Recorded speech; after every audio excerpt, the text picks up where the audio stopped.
Good afternoon. My name is Lynn Senya, and I am the city clerk for the city of Dearborn Heights. And we're here today regarding our mayor pro tem. And I would like to read section 5.4 of the city charter, mayor pro tem. In addition to council chair's capacity, in the case of the absence or disability of the mayor, the chairman of the council shall perform the duties of mayor. So right now, I'd like to bring on Council Chair, Mayor Pro Tem, Denise Malinowski Maxwell.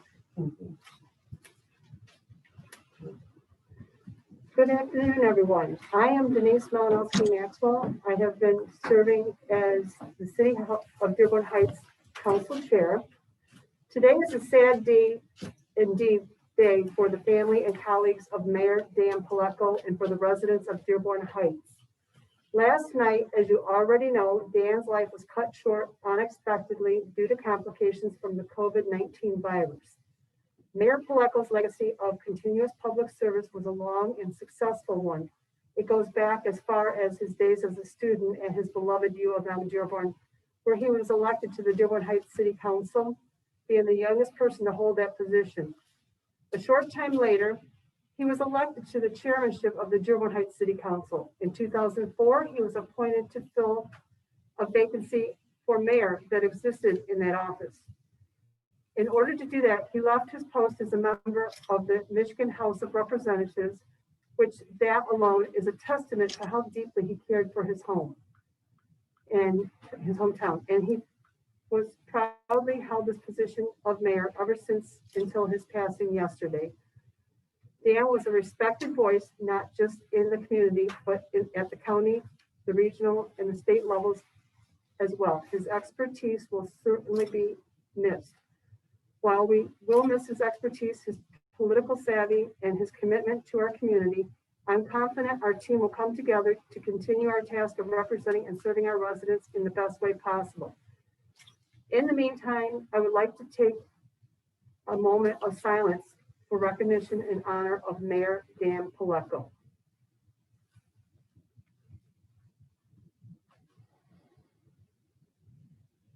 Arrangements will be announced at a later date.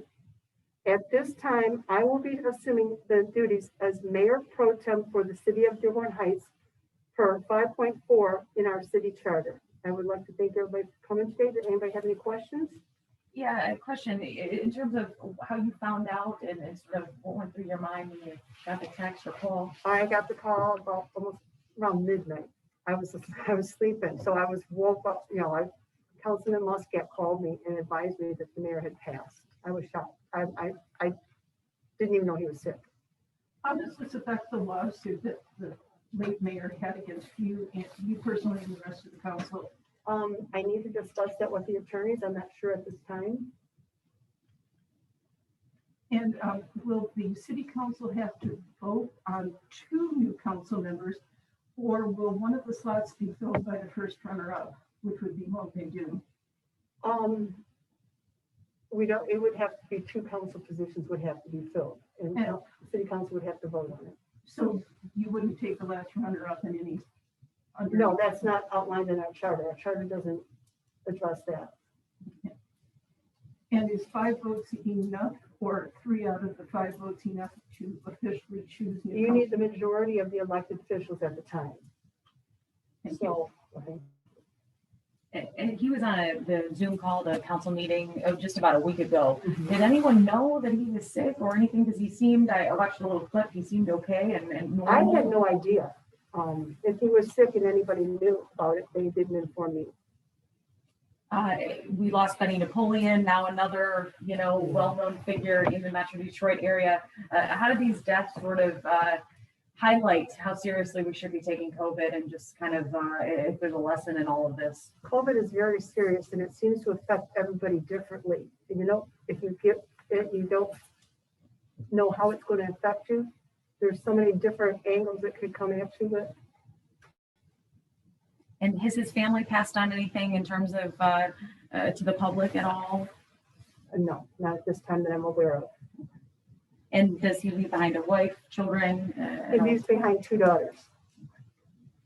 Denise, how does this affect your daily employment? Are you taking a leave of absence from your job? Are you going to be a full-time mayor? I'm gonna be a full-time mayor. I'm retired from AT&T. Okay. I don't have a full-time job. Actually, council chair was a full-time job sometimes. And who will become council chair at this time? I'd have to refer that back to the charter. We're asking for legal opinion on that. This Anything, is just such a shock. We had no way to prepare for it. anything you want to say about the legacy of the mayor and just sort of what he leaves behind here in Dearborn Heights? I pretty much addressed that in my speech at this time. Any other questions from anybody? I'd like to thank everyone for coming today. If you have any further questions, please feel free to contact me. I'll give you my contact information before you leave. Everyone have a good day.